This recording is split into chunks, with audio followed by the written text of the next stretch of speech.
चलिए आज एक बार फिर से शारदा एजुकेशनल एकेडमी के यूट्यूब चैनल पर आप सभी विद्यार्थियों का स्वागत है। और आज हम लोग क्लास 10th फिजिक्स में एक अगले हेडिंग की शुरुआत करेंगे। आपके सिलेबस से चैप्टर इम्पोर्टेंट है और हम उम्मीद करेंगे कि आप पढ़ाई अच्छे ढंग से कर रहे होंगे। तो चलिए आज हम लोग एक नई हेडिंग की शुरुआत करते हैं जिसका नाम कॉम्बिनेशन ऑफ रेजिस्टेंस है। कॉम्बिनेशन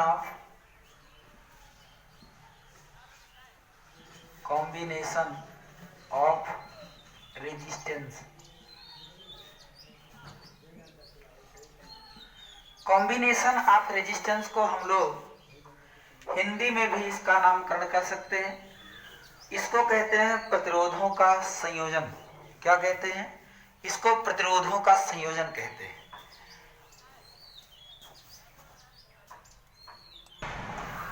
तो चलिए इसको हम लोग हिंदी में भी इसका नामकरण कर लेते हैं। कॉम्बिनेशन ऑफ रेजिस्टेंसेज में हमको करना क्या है?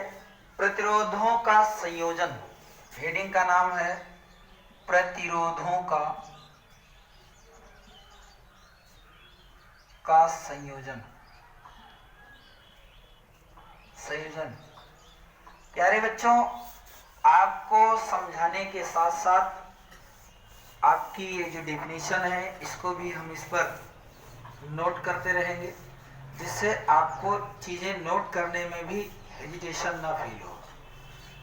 और आप पढ़ाई करने बैठे हैं तो आपसे मेरा गुजारिश है कि आप लोग कॉपी पेन लेकर बैठें, जो पढ़ाया जाए उसको कायदे से नोट करें। चलिए प्रतिरोधों के संयोजन के बारे में पढ़ते हैं। इनका संयोजन दो तरीके से होता है और दोनों को मिलाने के बाद एक नया तरीका जिसको तीसरा बोलते हैं। तो पहले हम जाने कि इनका पहला प्रतिरोध को जोड़ने का जो क्रम दिया जा रहा पहला क्या है। पहले को बोलते हैं श्रेणी क्रम संयोजन। क्या नाम देते हैं? श्रेणी क्रम संयोजन।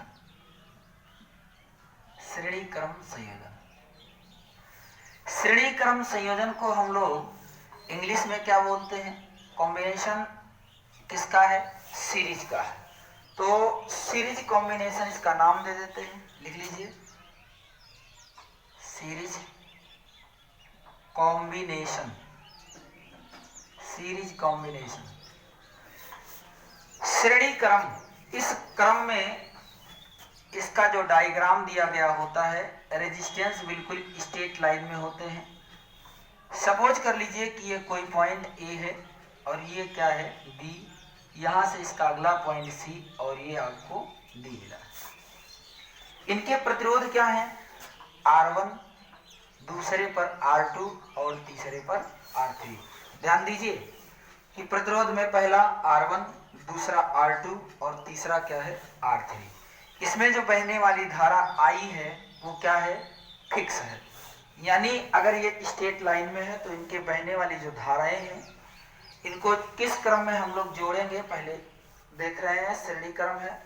इस क्रम को देखने के लिए हमें एक बैटरी भी लगा देनी चाहिए और सेलों को जब आप जोड़ देंगे तो बैटरी का फॉर्मेशन होगा। और इसको हम लोग लिख लें कि ये बैटरी है, ये बैटरी हो गया। इनके प्रतिरोध R1, R2 और R3 हैं। इनमें कुंजी भी लगा लीजिए, इसको की बोलते हैं। अब इस क्रम का नाम क्या होता है? श्रेणी क्रम। इनकी डिफिनेशन कैसे हम लोग याद करते हैं, आप ध्यान दीजिए। R1 है तो इनके बीच वोल्टेज क्या हो जाएगा? V1, अगले पर V2 और ये क्या होगा? V3। देखिए तो V1, V2, V3 आप जान रहे हैं कि इन प्रतिरोधों को जोड़ने के लिए सबसे पहले संयोजन में इनके जो बहने वाली धाराएं हैं इनको हम लोग एक समान कहेंगे। यानी इन प्रतिरोधों में जो धाराएं हैं वो I क्या होगा? फिक्स होगा। अब हम इस क्रम का नाम श्रेणी क्रम कैसे दिए, एक बार दिमाग लगाइए। अगर हम देखें तो ये R1 के लिए इसके दो पॉइंट है, कौन, A और B। R2 के लिए आपके पास B और C। R3 के लिए आपके पास C और D। ये चीजें आपको दी गई है। जरा एक बार आप सोचिए कि इनके लिए B1, R1 के लिए B1, R2 के लिए B2 और R3 के लिए क्या है, B3 है। दिमाग लगाइए कि श्रेणी क्रम संयोजन में प्रतिरोध को इस प्रकार जोड़ा जाता है। किस प्रकार?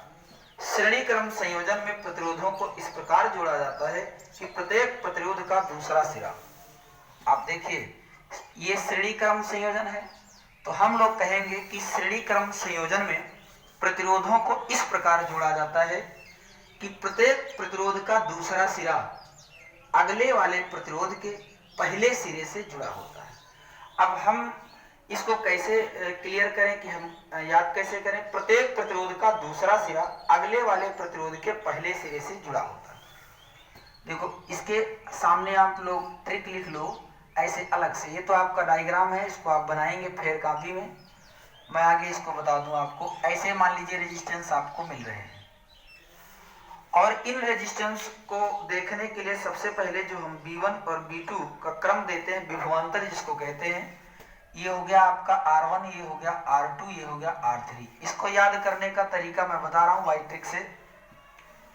हमने कहा कि इसके लिए पॉइंट दिए A और ये क्या हो गया B, इसका अगला वाला पॉइंट C और ये क्या हो गया D।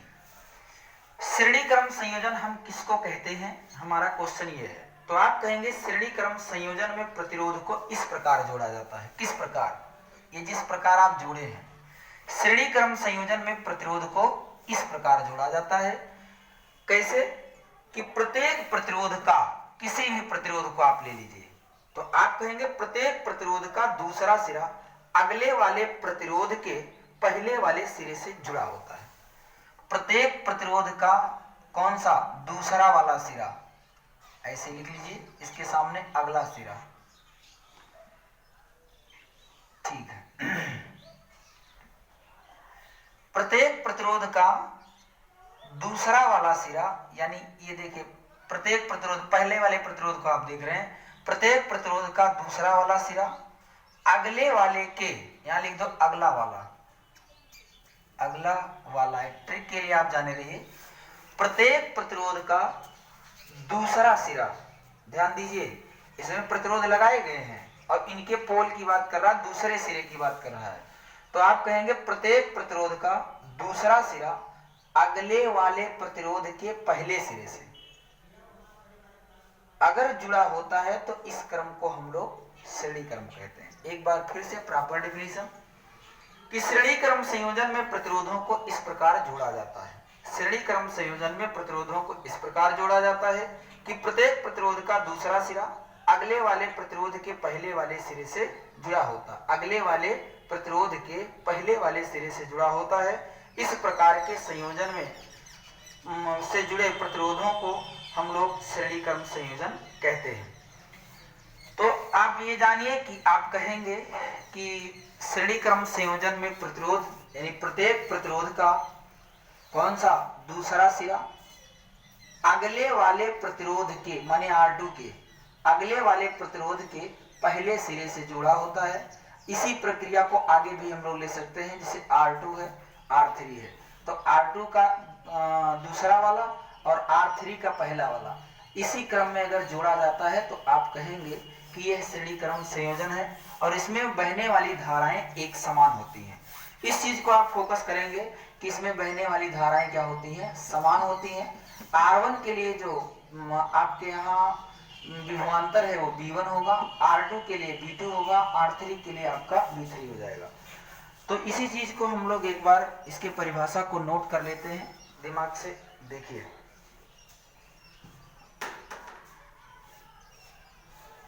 देखिए कैसे इसको हम लोग लिखेंगे, इरेज करने में परेशानी नहीं होगी। श्रेणी क्रम संयोजन में हम लोग जानते हैं कि श्रेणी क्रम संयोजन में प्रतिरोध को इस प्रकार जोड़ा जाता है। ये डायग्राम हो गया, इसको यहां से लिख रहे हैं। श्रेणी क्रम संयोजन में, श्रेणी क्रम संयोजन में प्रतिरोधों को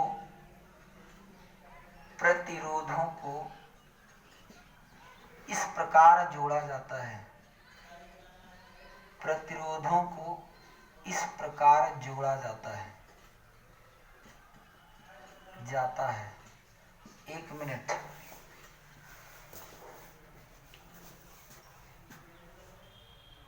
ठीक है,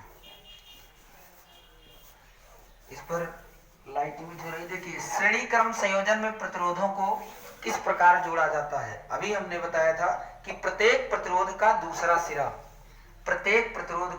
सिरा अगले वाले के पहले सिरे से जुड़ा होता है।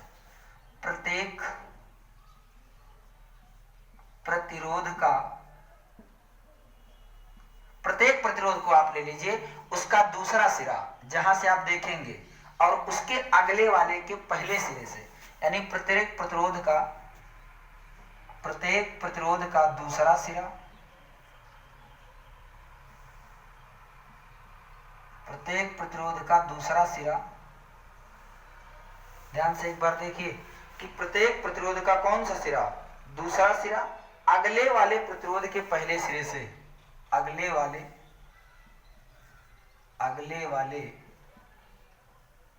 प्रतिरोध के। श्रेणी क्रम संयोजन में प्रतिरोध को इस प्रकार जोड़ा जाता है कि प्रत्येक प्रतिरोध का दूसरा सिरा अगले वाले प्रतिरोध के पहले वाले सिरे से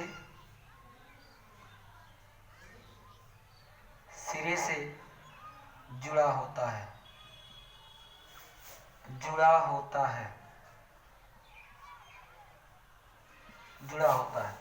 ध्यान दीजिए कि श्रेणी क्रम संयोजन में प्रतिरोधों को इस प्रकार जोड़ा जाता है। क्रम कौन सा है? श्रेणी। इसलिए इतनी बातों को हमें अपने दिमाग में रखना चाहिए कि श्रेणी क्रम संयोजन में प्रतिरोधों को इस प्रकार जोड़ा जाता है कि प्रत्येक प्रतिरोध का दूसरा सिरा, यानी प्रत्येक प्रतिरोध का दूसरा सिरा अगले वाले प्रतिरोध के पहले सिरे से क्या होता है? जुड़ा हुआ होता है। और हम जानते हैं कि इस प्रकार के संयोजन में सभी प्रतिरोधों में एक समान धारा प्रवाहित होती है। लिख लीजिए, इस प्रकार, किस प्रकार। अब आप जानिए कि अगर प्रतिरोध R1 और B1 विभवांतर दिया गया है तो इसमें धाराएं एक समान होंगी, यानी इस प्रकार के संयोजन में सभी प्रतिरोधों में, इस प्रकार के संयोजन में, किस प्रकार, इस प्रकार के संयोजन में सभी प्रतिरोधों में, जितने प्रतिरोध लगाए गए हैं सभी प्रतिरोधों में बहने वाली धाराएं एक समान होंगी। लिख लीजिए, प्रतिरोधों में एक समान धारा प्रवाहित होगी, सभी प्रतिरोधों में एक समान धारा प्रवाहित होगी।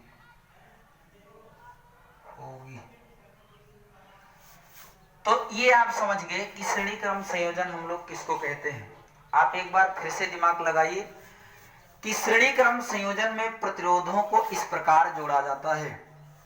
क्लियर करिए, श्रेणी क्रम संयोजन में प्रतिरोधों को इस प्रकार जोड़ा जाता है कि प्रत्येक प्रतिरोध का, ध्यान दीजिए, प्रत्येक प्रतिरोध का दूसरा सिरा, प्रत्येक प्रतिरोध का दूसरा सिरा अगले वाले के पहले सिरे से जुड़ा होता है।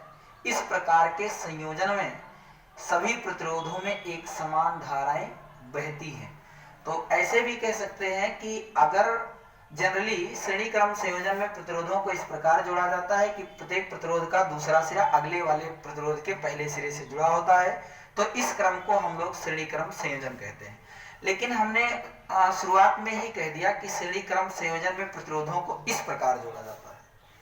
अगर यहां से हम लोग लिखे होते कि प्रत्येक प्रतिरोध का दूसरा सिरा अगले वाले प्रतिरोध के पहले सिरे से जुड़ा होता है, तो इस क्रम को श्रेणी क्रम संयोजन कहते हैं। ध्यान देना लैंग्वेज पे। और हमने शुरुआत में कह दिया है कि श्रेणी क्रम संयोजन में प्रतिरोध को इस प्रकार जोड़ा जाता है। आप ध्यान दीजिए, श्रेणी क्रम संयोजन में प्रतिरोध को इस प्रकार जोड़ा जाता है। तो जब श्रेणी क्रम संयोजन में जोड़ने की बात आ गई तो अब हमारा काम इसमें क्या है, वही मुझे बता देना है।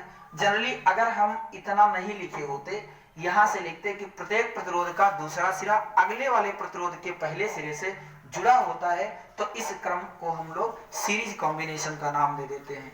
क्लियर। और आगे हम लोग कहेंगे कि इस प्रकार के संयोजन में सभी प्रतिरोधों में धाराएं एक समान प्रवाहित होती हैं।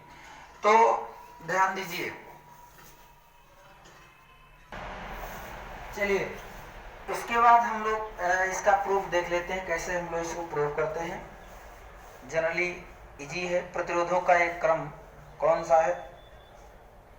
एज करने के लिए ग्लव सेट कर लेने दीजिए भाई।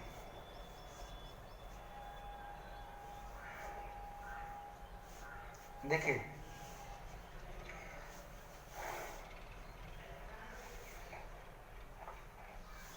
अब देखिए इसको प्रूव करेंगे तो यहां लिखेंगे माना। क्या माना? इरेज तो ही है सर। माना किसमें? माना श्रेणी क्रम संयोजन में, या ऐसे कहिए माना तीन प्रतिरोध। माना तीन प्रतिरोध कौन कौन है?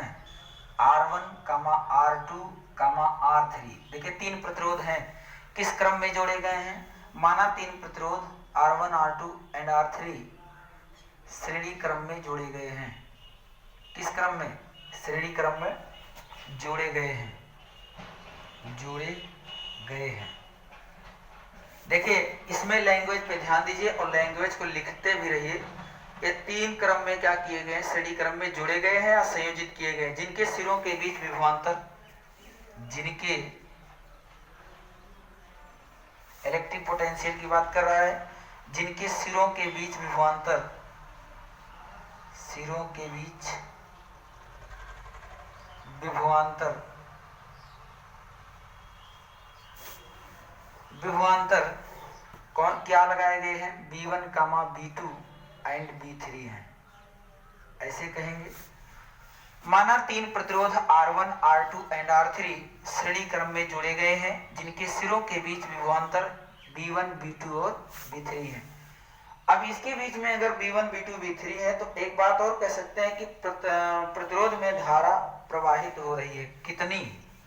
आप लिख दीजिए कि प्रतिरोध में, प्रत्येक प्रतिरोध में धारा I प्रवाहित हो रही है। प्रत्येक प्रतिरोध में धारा, यहां लिख दीजिए धारा I क्या हो रही? प्रवाहित हो रही है, हो रही है। अब आप समझ गए कि मान लीजिए तीन प्रतिरोध R1, R2 क्या है? श्रेणी क्रम में जुड़े गए हैं, और उसके बाद में जिनके सिरों पर लगाया गया विभवांतर B1, B2 ये भी दिया गया है। प्रत्येक प्रतिरोध में धारा I प्रवाहित हो रही है। अब अगर प्रत्येक प्रतिरोध की बात कर लिया जाए तो धाराएं, जैसे कहिए तथा प्रतिरोधों में धारा I प्रवाहित हो रही है। तो अब हम लोग क्या करेंगे? अकॉर्डिंग टू ओम्स लॉ, मतलब किसके अनुसार? ओम के नियम के अनुसार, अकॉर्डिंग टू ओम्स लॉ। अरे मतलब मीन्स कहने का मतलब यह है कि ओम के नियम के अनुसार, अकॉर्डिंग टू किसके लॉ? ओम के। ओम लॉ पर हम लोग फार्मूला जानते हैं, B बराबर क्या होता? IR। तो देखो अगर यहाँ B1 के लिए हम लोग देखेंगे तो B1 इसको पहले आप समझिए, ओम का नियम क्या है? B = V IR। इसके पहले हमने आपको कल बताया था B = V IR। और हमको यहाँ देखना है कि अगर B1 के लिए हम लोग पढ़ रहे हैं तो R1 हो जाएगा, क्योंकि I सब में क्या है? सेम है। तो B1 = V IR1, और दूसरा हो गया B2 = V IR2, और B3 = क्या है? IR3। यही हो गया। इसको इक्वेशन फर्स्ट कह लिए, सेकंड कह लिए, और इसको क्या कह दिए? थर्ड कह दिए। अब ओम के नियम के अनुसार हम लोग इसको सॉल्व कर लिए। फिर हम जानते हैं माना परिपथ में लगी बैटरी का विभवांतर B है। इसके बाद क्या लिखेंगे? माना परिपथ की बैटरी, ये बैटरी दी गई, बैटरी में लगा विभवांतर क्या दिया गया है? Capital B। ध्यान दीजिए, माना परिपथ, ये पूरा क्या है? परिपथ है। माना परिपथ के बैटरी में लगा विभवांतर कैपिटल B है। माना परिपथ के बैटरी में लगा विभवांतर, या परिपथ में लगी बैटरी का विभवांतर, ऐसे लिखे, परिपथ में लगी बैटरी का विभवांतर क्या दिया गया है? B है। तो माना परिपथ में लगी बैटरी का विभवांतर B है। अगर B है तो अगर इसको कह दिया B है तो B की जो वैल्यू है किसके लिए दी जा रही है, B1 प्लस B2 और B3, यानी जितना B1 B2 B3 है किसके इक्वल है, B के।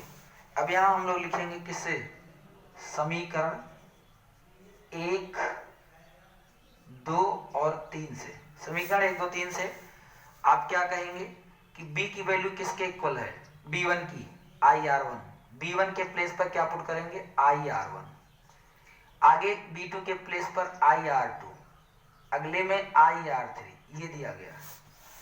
अब यहां B को हम लोग क्या लिखते हैं, हमने बताया था ओम का नियम यही कहता भाई, यहां कहीं लिख लीजिए, क्योंकि B बराबर क्या होता है, IR। यहां लिखिए जिससे आपको क्लियर समझ में भी आए, B बराबर कितना, IR दिखाई दे रहा होगा। B इक्वल टू कितना है, IR। IR यहाँ B के प्लेस पर क्या पुट कर दिए, IR, ध्यान दीजिए, और इन सब में से I को कॉमन कर लिए, तो I कॉमन करेंगे तो यहाँ हो जाएगा R1 प्लस R2 और प्लस क्या है, R3। I से I कैंसिल हो गया, मीन्स कहने का मतलब R इज इक्वल टू भी कितना, R1 plus R2 plus R3। ये आपका जो क्रम हो गया सीरीज कॉम्बिनेशन है ये, और इसी को हम लोग क्या कहते हैं, अतः हम कह सकते हैं कि श्रेणी क्रम में संयोजित प्रतिरोध का तुल्य, लिख लीजिए, इतना नोट करिए।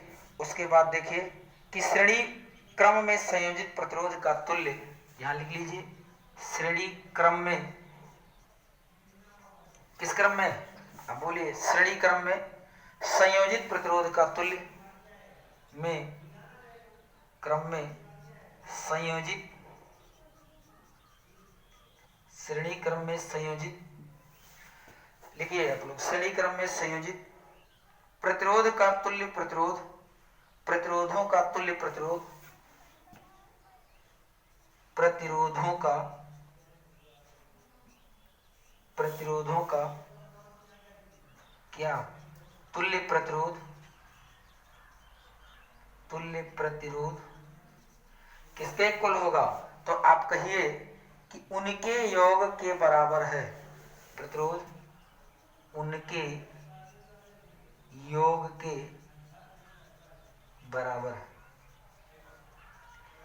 ध्यान से समझिए, श्रेणी क्रम में संयोजित प्रतिरोध का तुल्य प्रतिरोध, श्रेणी क्रम में संयोजित प्रतिरोधों का तुल्य प्रतिरोध उनके योग के क्या है, बराबर है, यानी R की जो वैल्यू है R1 plus R2 plus R3 ये दिया गया है, और यही हमें क्या करना था, प्रूफ करना था।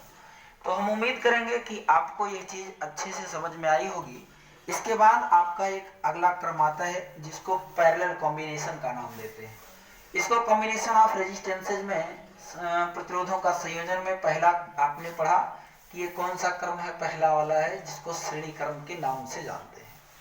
अच्छा, इसके बाद आपके यहाँ एक और पूछा जाता है, इसी पर हूबहू मैं वो भी बता दे रहा हूँ, जनरली है कुछ नहीं, बस थोड़ा सा दिमाग लगाने की जरूरत है।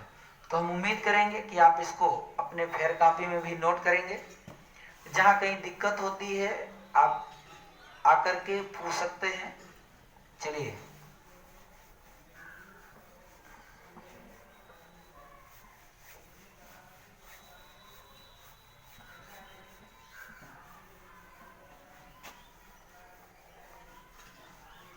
इसके बाद हम लोग श्रेणी क्रम के साथ साथ अगला एक क्रम देखेंगे जिसको समांतर क्रम का नाम देते हैं।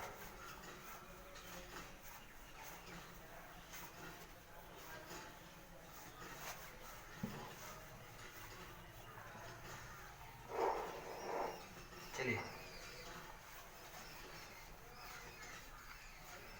ठंडी में इसके लिए भी परेशानी है। आगे अगला क्रम है जिसको समांतर क्रम संयोजन कहते हैं। दूसरा क्रम आपको दिया जा रहा है जिसको समांतर क्रम संयोजन कहते हैं, समांतर क्रम संयोजन कहते हैं। इस समांतर क्रम संयोजन को इंग्लिश में पैरेलल कॉम्बिनेशन कहते हैं।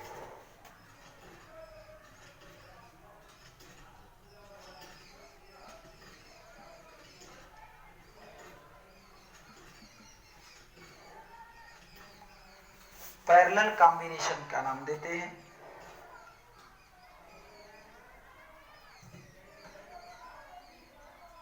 ठीक है, देखिए पैरेलल कॉम्बिनेशन में हम पहले तो जाने कि पैरेलल कॉम्बिनेशन कहते किसको हैं। समांतर क्रम संयोजन में सभी प्रतिरोधों को इस प्रकार जोड़ा जाता है। ऐसे कहिए कि समांतर क्रम संयोजन में प्रतिरोधों को इस प्रकार जोड़ा जाता है, ऐसे भी कह सकते हैं, या ऐसे कह सकते हैं कि सभी के पहले एक बिंदु से दूसरे सिरे के बिंदु से जोड़ दिया जाता है। ऐसे पहले डायग्राम बनाइए, तब आप समझ पाएंगे। देखिए इसका एक सिरा ये ए है और ये इसका एक सिरा क्या है, बी है। ध्यान दीजिए, एक सिरा ए है और दूसरा सिरा बी है। इसका ये जो क्रम बन रहा है, इसका जो एक क्रम बन रहा है, इसी क्रम को हम लोग पैरेलल बोलते हैं। इतनी जगह पे आप भी अपनी कॉपी में इरेज कर लेंगे और ऐसे इसको सेट भी कर लेंगे। देखिए इसको R1 नाम दिए, इसको R2 नाम दे दिए, इसको क्या नाम दे दिए, R3। उसमें भी आप बैटरी लगाए थे, इसमें भी आप बैटरी लगा लीजिए। और बैटरी को लगाने के लिए एक बड़ा वाला प्लस होता है, छोटा वाला माइनस होता है। ये देखिए ये बड़ा वाला है, छोटा वाला। यही कहीं बीच में आप कुंजी लगा लीजिए, कुंजी लगा लीजिए। कुंजी लगाने से आपका दो फायदा होगा। देखिए इसका नामकरण भी कर दीजिए। इसको क्या कहेंगे, कुंजी कहेंगे, कि इसको क्या कहेंगे, बैटरी कहेंगे। चलिए ये प्लस है और ये माइनस है। अब इसमें जो बहने वाली धाराएं हैं वो अलग अलग जाएंगी। अगर बैटरी यहाँ से करंट देगी तो करंट अगर चलेगा तो इसमें फ्लो होगा तो I1 होगा, इसमें फ्लो होगा तो I2 होगा, और इसमें फ्लो होगा तो क्या हो जाएगा, I3। बातों को समझना। प्यारे बच्चों, आपसे इतना केवल गुजारिश है कि आप देखिए कायदे से, और डिफिनीशन आपको अच्छी ढंग से, इसका प्रूफ भी सही से आए, यही मेरा प्रयास है आपसे। लेकिन जो आप पढ़ना शुरू करिए उसको कंप्लीटली पूरा पढ़ लिया करिए, क्योंकि आप समय वेस्ट करते हैं तो ठीक नहीं लगता। इसको हम लोग क्या बोलेंगे, I1, और अगला वाला I2 और ये I3। इसमें प्रतिरोध R1, R2 और क्या है, R3। और आप फिगर को बिना देखे बनाएं, एक बार दो बार बनाएंगे। जितनी बार बनाएंगे, अगर एक आध दो बार गलतियां भी हो जाती हैं तो कोई परेशान होने की जरूरत नहीं है, आप समझ जाएंगे। थोड़ा समय लगेगा बस। और जितनी बार गलती होगी समझ लेना कि उतनी बार ही आपके लिए उसमें कुछ ना कुछ जुड़ रहा है। तो अब ये हम लोग पढ़ क्या रहे हैं, समांतर क्रम संयोजन। समांतर क्रम संयोजन की भी हम आपके पास डेफिनेशन लिखेंगे, लेकिन पहले जाने कि हम क्या करते हैं। इसमें कहेंगे कि पहले सिरे के एक बिंदु से तथा दूसरे सिरे के बिंदु से इसको अगर जुड़े हुए क्रम को हम जाने तो वही पैरेलल होगा। लेकिन एक मिनट, चलिए, तो इसमें आप जानिए कि जितने प्रतिरोध दिए गए हैं, सभी प्रतिरोधों को अगर आप देखें तो सभी प्रतिरोधों के पहले सिरे और यहाँ जो लास्ट वाला दिया गया दूसरा वाला सिरा, ये दोनों एक दूसरे बिंदु पर क्या होते हैं, फिक्स किए जाते हैं। जैसे आप एक बार दिमाग लगाइए और ध्यान से देखिए, सभी के पहले सिरे, किसके, सभी के पहले सिरे, जितने प्रतिरोध दिए जा रहे हैं सभी के पहले सिरे एक बिंदु से, इसी बिंदु से, सभी के पहले सिरे एक बिंदु से तथा दूसरे सिरे दूसरे बिंदु से जुड़े होते हैं। सभी के पहले सिरे एक बिंदु से, देखिए सभी के पहले सिरे, इधर वाला सिरा पहला है और इधर वाला दूसरा है। सभी के जो प्रतिरोध हैं वो पहले सिरे से और दूसरे वाले का दूसरे से। एक लाइन पहले आप लोग लिख लीजिए तब समझ पाएंगे। कहेंगे सभी के पहले सिरे एक बिंदु से, सभी के सभी के पहले सिरे, ध्यान दीजिए, नोट करिए आप लोग, सभी के पहले सिरे एक बिंदु से, सभी के पहले सिरे, जरा ली फिर से नोट करिए, देखिए ध्यान से, कि सभी के पहले सिरे एक बिंदु से,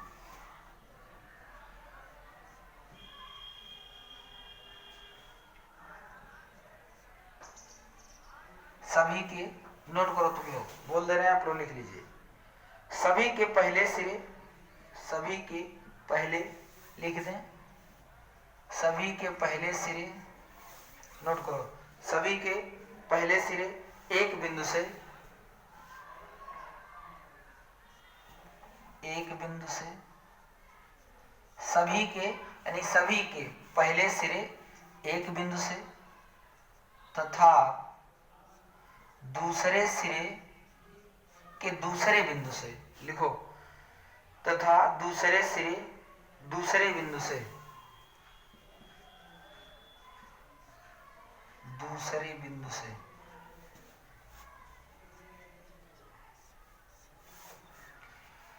बिंदु से जुड़े होते हैं।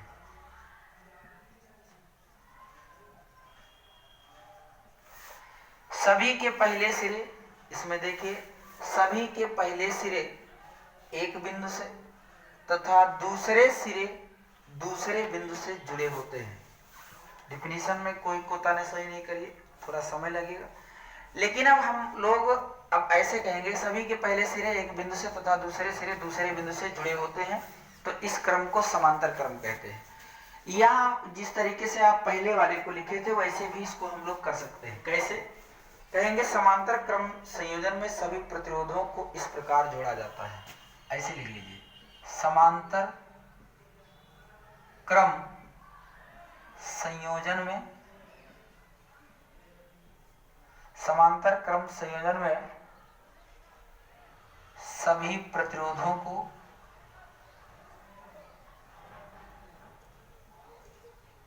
इस प्रकार जोड़ा जाता है। समांतर क्रम संयोजन में सभी प्रतिरोधों को इस प्रकार जोड़ा जाता है। बात किसकी किया जा रहा है? प्रतिरोधों की। तो आप कहेंगे कि समांतर क्रम संयोजन में सभी प्रतिरोधों को इस प्रकार जोड़ा जाता है कि सभी के पहले सिरे एक बिंदु से, जितना दिया गया है, तो पहले सिरे के एक बिंदु से तथा दूसरे सिरे के दूसरे बिंदु से जुड़े होते हैं। अब ऊपर पहले ने कह दिया कि समांतर क्रम संयोजन में सभी प्रतिरोधों को इस प्रकार जोड़ा जाता है। अब अगर वही नहीं लिखा होता तो आप कहते कि सभी प्रतिरोधों को एक सिरे के, या ऐसे कहिए कि पहले सिरे के एक बिंदु से, सभी प्रतिरोधों को पहले सिरे के एक बिंदु से तथा दूसरे सिरे के दूसरे बिंदु से जोड़ दिया जाता है। इसमें फायदा है, इजी भी वे है इसका। तो पहले से जोड़ा और लास्ट वाले से, और उसमें क्या था कि प्रत्येक प्रतिरोध, अगर प्रतिरोध दिया गया है तो उसका दूसरा वाला अगले वाले के पहले वाले से, और इसमें क्या है कि पहले से और अंत वाले से। तो सभी के पहले सिरे एक बिंदु से तथा दूसरे सिरे दूसरे बिंदु से जुड़े होते हैं। इस क्रम को हम लोग समांतर क्रम संयोजन कहते हैं। अब जो बात उसमें लिखे थे वही इसमें भी लिख लीजिए कि माना तीन प्रतिरोध R1 R2 परिपथ के अनुसार समांतर क्रम में है। माना तीन प्रतिरोध कौन कौन? R1 R2 R3। ये किस क्रम में है? माना तीन प्रतिरोध R1 R2 R3 को परिपथ के अनुसार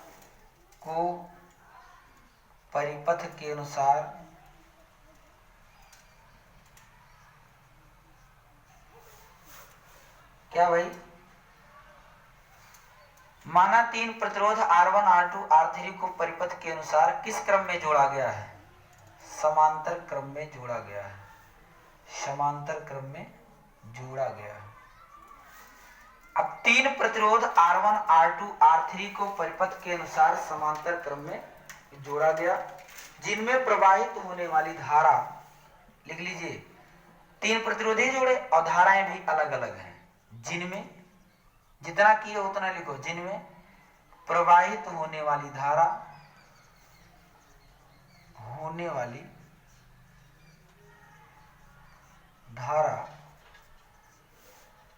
माना तीन प्रतिरोध R1, R2, R3 को परिपथ के अनुसार समांतर क्रम में जोड़ दिया गया।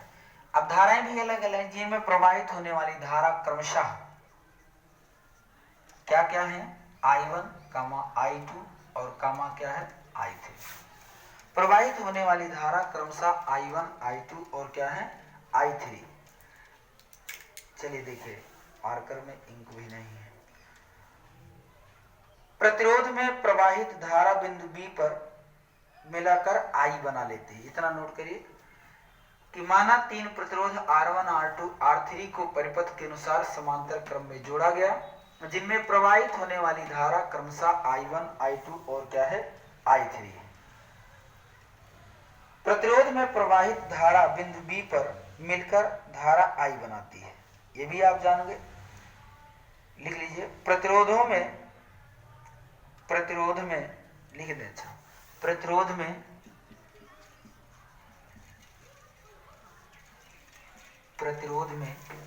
देखिए, प्रतिरोध में प्रवाहित धारा बिंदु B पर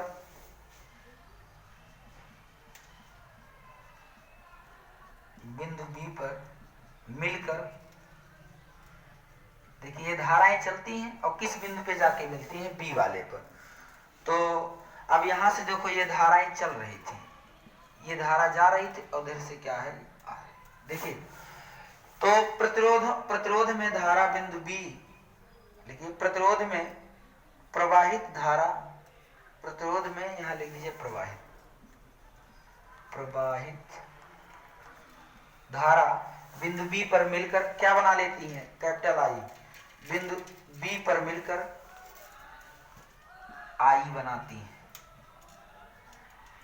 अब I बनाने का मतलब कि जितनी धाराएं निकल रही होती हैं वो किस में बदल जाती हैं, I में। मीन डेट कहने का मतलब यह है कि अब ये विभिन्न भागों में बट जाती है, यानी बिंदु A पर धारा तीन भागों में विभाजित है। ऐसे लिखेंगे, किस पर, बिंदु A पर धाराएं तीन भागों में विभाजित हैं, धाराएं तीन भागों में विभाजित है।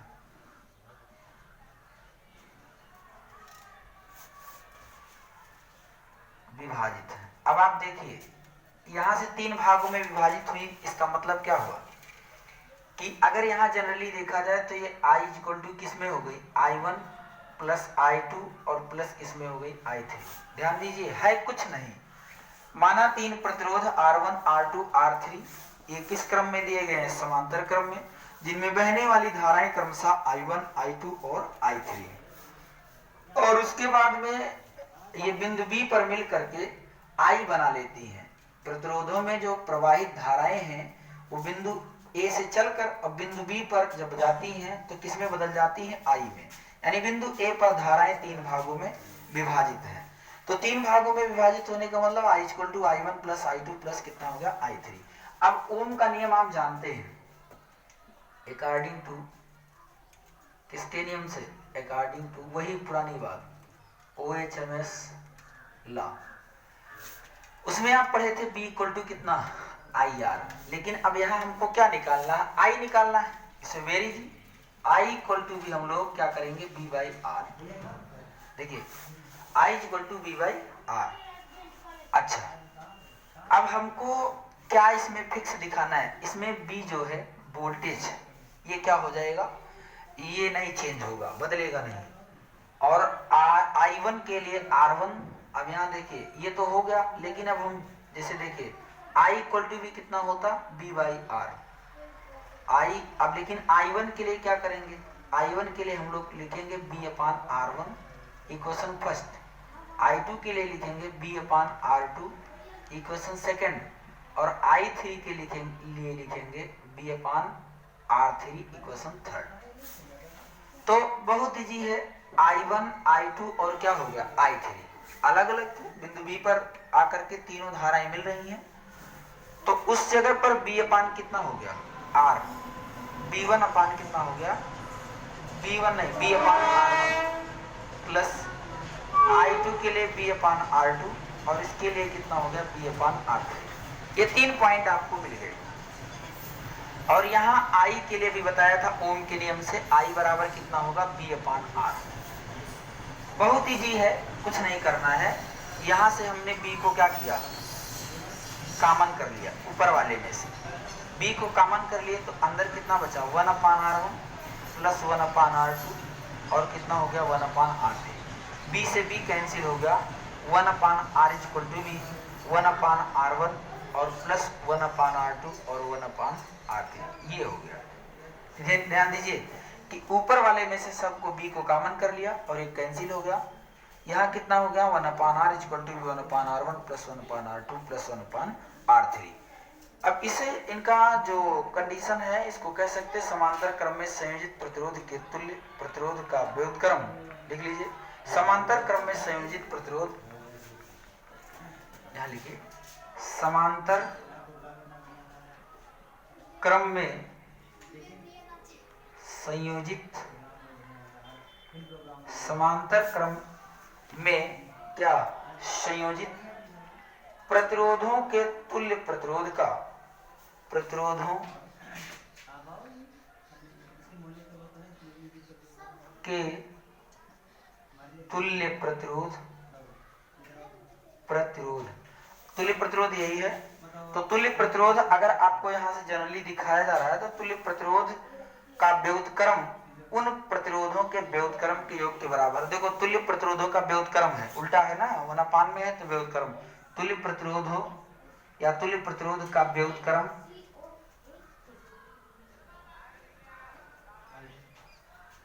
लिख लीजिए। पहले देखें व्युत्क्रम कैसे लिखेंगे आप लोग। व्युत्क्रम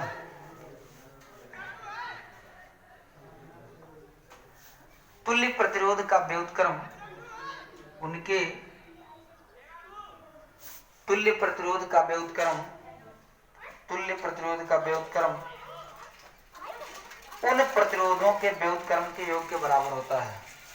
उन प्रतिरोधों के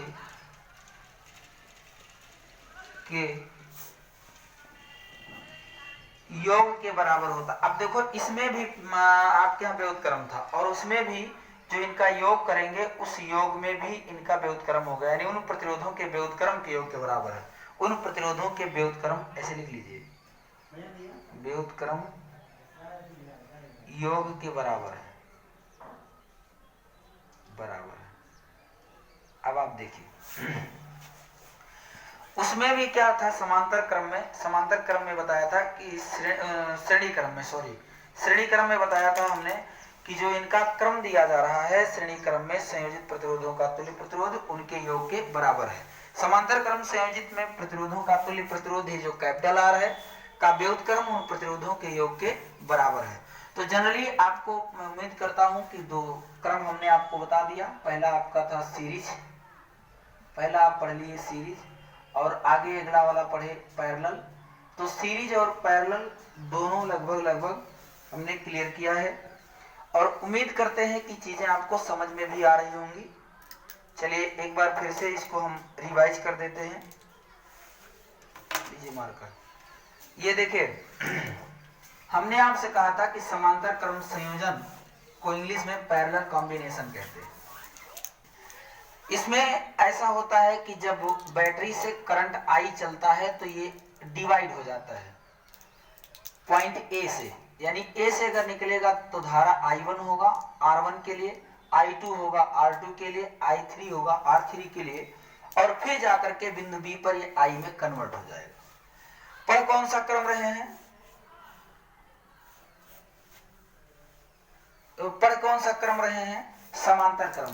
तो हम कहेंगे कि समांतर क्रम संयोजन में प्रतिरोधों को इस प्रकार जोड़ते हैं। किस प्रकार से, देखिए ध्यान से कि सभी के पहले सिरे एक बिंदु से, सभी के पहले सिरे एक बिंदु से तथा दूसरे सिरे के दूसरे बिंदु से जुड़े होते हैं। ऐसे कहिए, दूसरे सिरे दूसरे बिंदु से, पहले सिरे के एक बिंदु से तथा दूसरे सिरे दूसरे बिंदु से जुड़े होते हैं। तो इस क्रम को समांतर क्रम संयोजन कहते हैं। अच्छा, बात करते हैं कि इसमें सपोज कर लीजिए इनके 3 प्रतिरोध हैं, कौन कौन, R1, R2, R3। अब देखिए हमने कहा था ये जुड़े होते हैं, यानी एक बिंदु, यानी सभी के पहले सिरे एक बिंदु से तथा दूसरे सिरे दूसरे बिंदु से जुड़े होते हैं।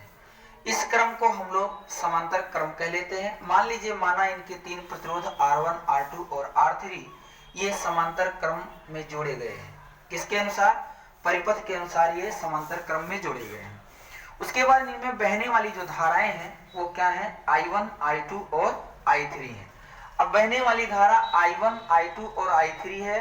उसके बाद अब हमें देखना यह है कि ये जो I1, I2, I3 यहाँ से चलती हैं वो बिंदु B पर किसमें बदल जाती है, I बना लेती है। I1, I2, I3 चलकर क्या बनाई, I, यानी इसी चीज को लिखा कि प्रतिरोध में प्रवाहित धारा बिंदु B पर क्या बनाती है, I बनाती है। यहाँ से चलती I1, I2 में डिवाइड होकर और यहाँ क्या फिक्स हो जाती है, I में। फिर उसके बाद में बिंदु A पर धाराएं 3 भागों में विभाजित हैं।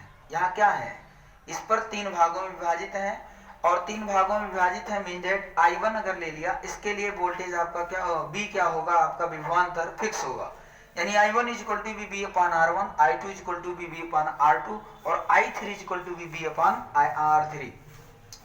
अब हम जानते हैं विद्युत धारा में I इक्वल टू V कितना होता, I1 plus I2 plus I3 ये दिया गया है और इसमें समीकरणों को हम लोग जोड़ लेते हैं। यहाँ हम जानते हैं किसके नियम से, ओम के नियम से। यही बगल में हम लोग लिख सकते हैं कि ओम के नियम से, ऊपर लिखे ही है, क्या बात है। देखिए ऊपर लिखा गया है B इक्वल टू किसके अनुसार, IR यानी अकॉर्डिंग टू ओम्स लॉ। तो ओम के अनुसार I को हम निकाले, B अपान क्या होगा, R। अब इनके लिए I1 equal to B upon R1, I2 equal to B upon R2, I3 equal to B upon मतलब R3 ये इक्वेशन बनाएंगे। अब इनका जो 3 भागों में विभाजित है, ऐसे देखिए ये किस भागों में विभाजित है, 3 भागों में। अगर ये 3 भागों में विभाजित है तो I इक्वल टू भी I1 प्लस I2 प्लस क्या हो गया, I3 और B अपान R हो गया इक्वल टू भी B upon R1 plus B upon R2 plus B अपान R3।